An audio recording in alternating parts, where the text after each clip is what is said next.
Class 10-এর মাধ্যমিকের ইতিহাস, প্রতিরোধ ও বিদ্রোহ, বৈশিষ্ট্য ও বিশ্লেষণ, তৃতীয় অধ্যায়। তোমরা সবাই মন দিয়ে শোনো, লেখো, সবাই লাইক অ্যান্ড সাবস্ক্রাইবটা দিয়ে দাও।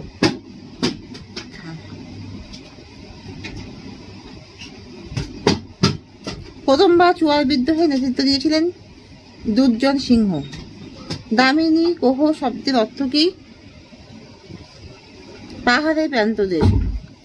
ওয়াহাবি আন্দোলনের সমসাময়িক বাংলায় তিতুমিরের নেতৃত্বে যে আন্দোলন হয়েছিল তার নাম কি? তালিকাই মোহাম্মদিয়া। সাঁওতাল বিদ্রোহ হয়েছিল 1855 খ্রিস্টাব্দে। ধোতিয়া বা শব্দের অর্থ হলো পৃথিবীর ঈশ্বর বা পিতা। বারাসাত বিদ্রোহের নেতা ছিলেন কে? তিতুমির। খুদকাঠি প্রথা প্রচলিত ছিল কোন সমাজে? মুন্ডা বিদ্রোহের সূচনা হয় 1899 সালে। হুল শব্দের অর্থ কি? বিদ্রোহ। সাঁওতাল বিদ্রোহ কি নামে পরিচিত? উলগুলান নামে। দামিনী কোহতে বসবাস করত সাঁওতালরা। রংপুর বিদ্রোহের নেতা ছিলেন কে? নুরুল উদ্দিন। চুয়ার বিদ্রোহের নেতা ছিলেন কে? দুর্জন সিং। দ্বিতীয় অরণ্য আইন কবে পাশ হয়েছিল? 1878 সালে। 1878 খ্রিস্টাব্দে অরণ্য আইনে অরণ্যকে কয় ভাগে ভাগ করা হয়? অরণ্যকে 3টি স্তরে ভাগ করা হয়। ফরাজি শব্দটির অর্থ হলো কি? ইসলাম নির্দেশিত কর্তব্য।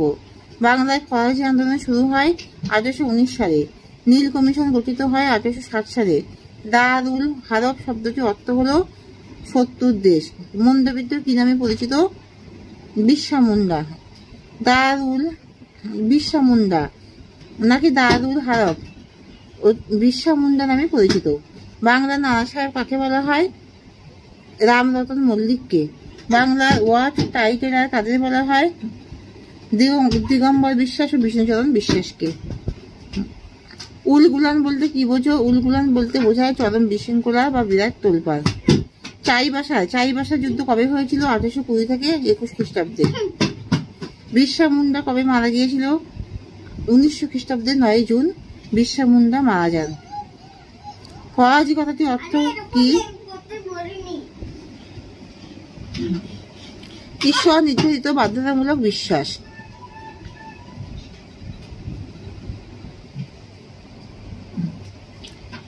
1878 খ্রিস্টাব্দে অরণ্য আইনে অরণ্যকে কয় ভাগে ভাগ করা যায়? 3টে স্তরে। সুই মুন্ডা কোন বিদ্রোহে নেতৃত্ব দেন? কোল বিদ্রোহে। হিন্দু প্যাট্রিয়ট পত্রিকার সম্পাদক কে ছিলেন? হরিশচন্দ্র মুখোপাধ্যায়। সন্ন্যাসী বিদ্রোহের দুজন নেতার নাম লেখো, ভবানী পাঠক এবং দেবী চৌধুরানী।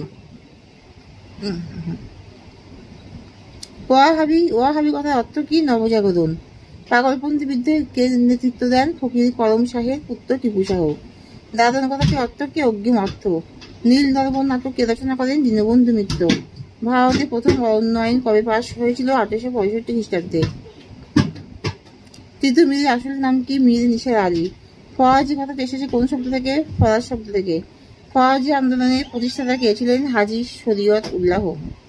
রংপুরের বিদ্রোহীরা কাকে নবাব উপাধিতে ভূষিত করেন? নুরুল উদ্দিনকে। বঙ্গীয় প্রজাস্বত্ব আইন কবে পাশ হয়েছিল? 1885 খ্রিস্টাব্দে। নীল চাষীদের অভিযোগ খতিয়ে দেখতে কোন কমিশন গঠিত হয়েছিল? নীল কমিশন। 1860 খ্রিস্টাব্দে। কবে বঙ্গীয় প্রজাস্বত্ব আইন পাশ হয়? 1885 খ্রিস্টাব্দে। গোলাম মাসুম ছিলেন তিতুমিরের প্রধান সেনাপতি।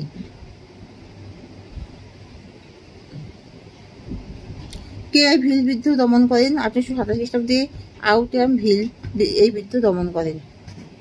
বিপ্লব বলতে কি বোঝায়? বিপ্লব শব্দের অর্থ আমূল পরিবর্তন। মানুষ যখন আর্থসামাজিক ও রাজনৈতিক ব্যবস্থার পরিবর্তনের জন্য স্বতঃস্ফূর্তভাবে প্রতিরোধ করে তখন তাকে বিপ্লব বলে।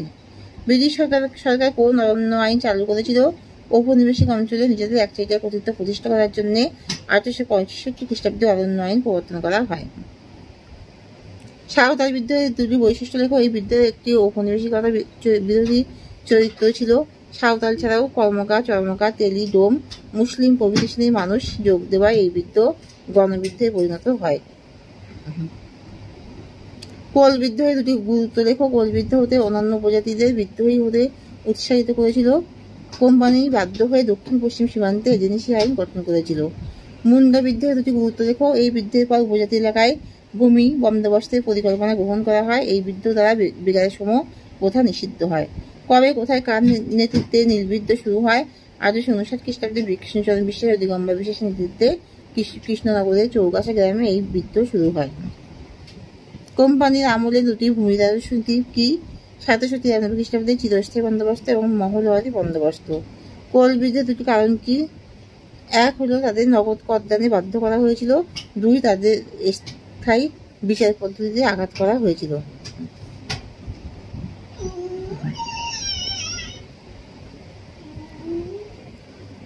দামিনী গ্রহ ও হুল শব্দের অর্থ কি? দামিনী গ্রহ এর অর্থ পাহাড়ি প্রান্তদেশ এবং হুল শব্দের অর্থ বিদ্রোহ।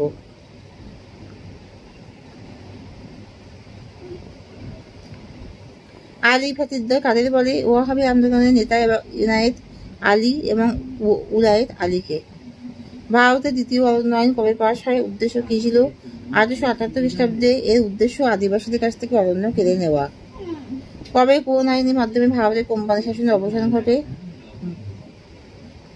1858 খ্রিস্টাব্দে 2 August government of India act এর মাধ্যমে। আনন্দমঠ উপন্যাস কিভাবে জাতীয়তাবাদী ভাবধারাকে উদ্বুদ্ধ করেছিল?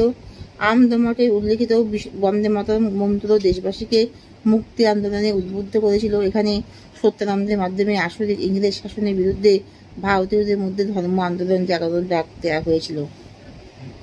কোন আইনের মাধ্যমে নীল চুক্তি আইন রদ করা হয়? এই আইনে কি বলা হয়েছিল?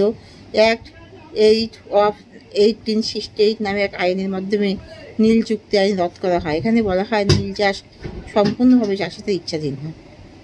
বাংলায় ধর্মীয় প্রভাবযুক্ত কৃষক বিদ্রোহের নাম লেখো। চুয়ার বিদ্রোহ, রংপুর বিদ্রোহ, কোল বিদ্রোহ, নীল বিদ্রোহ। ওয়াহাবি শব্দের অর্থ কি? ভারত ও বাংলায় কাদের নেতৃত্বে প্রথম ওয়াহাবি আন্দোলনের সূচনা হয়? নবজাগরণ, সুরাত আহমেদ এবং মোহাম্মদ মহসিন বা তিতুমির।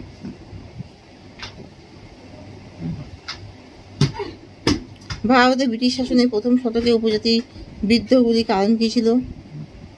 ব্রিটিশ শাসনকালে সমসাময়িক বণিক, জমিদার, অভিজাত শ্রেণী, নীলকর ও কোম্পানি ভারতকে শোষণের বিরুদ্ধে বদ্ধভূমিতে পরিণত করেছিল। এর পরিণতি স্বরূপ ভারতে দেখা যায় একের পর এক উপজাতি ও কৃষক বিদ্রোহ।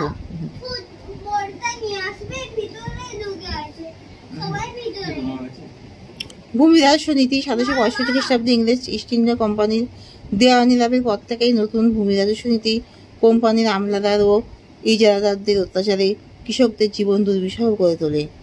ব্রিটিশ শাসন ও বিচার ব্যবস্থা 1773 খ্রিস্টাব্দের পর থেকে ইংরেজরা ভারতের চিরাচরিত আইন কানুন ও বিচার ব্যবস্থা বাতিল করে তাদের নিজস্ব আইন ও বিচার ব্যবস্থা চালু করে। বহুমুখী শোষণ কোম্পানির আমলে ভূমিদাস্য চাপ বৃদ্ধির সাথে সাথে সরকার, জমিদার, বন্ধুসত্ত্বভোগী ও মহাজনদের মাধ্যমে বহুমুখী শোষণ কৃষক ও উপজাতিদের জীবন বিপর্যস্ত করে তোলে।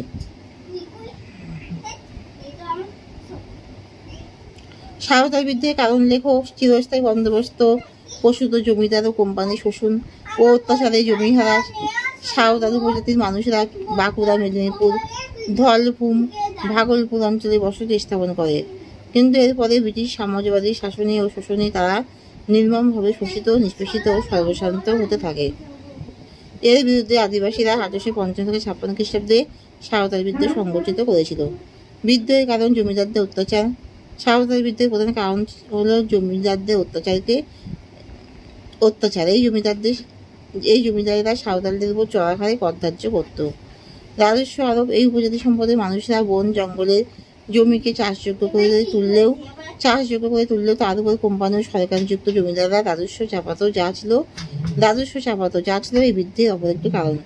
মহাজনী প্রকোপ। জমিদারদের খাজনার হাত থেকে রক্ষা পাওয়ার জন্যই সাঁওতালরা চড়া হারে মহাজনদের কাছ থেকে টাকা নিতে বাধ্য হতো। এই ঋণের দায় তাদের জমি, ফসল, গরু, বাছুর, ঘরবাড়ি, এমনকি মা বোনদের ইজ্জত পর্যন্ত হারাতে হতো। কোম্পানি কর্মচারীদের অত্যাচার। কোম্পানির কর্মচারীরা সাঁওতালদের বিড়াল খাটাতো, নানা রকম প্রলোভন দিতে বাধ্য করতো ও হয়রানি করত। মূল্যায়ন। উপরের আলোচনায় স্পষ্ট সাঁওতাল বিদ্রোহ বাংলার কৃষক আন্দোলনের গুরুত্বপূর্ণ বিস্ফোরণ। এই বিদ্রোহ ব্যর্থ হলেও পরে স্বাধীনতা আন্দোলনের জমি তৈরির ক্ষেত্রে গুরুত্ব অসামান্য। এখানে শেষ করছি।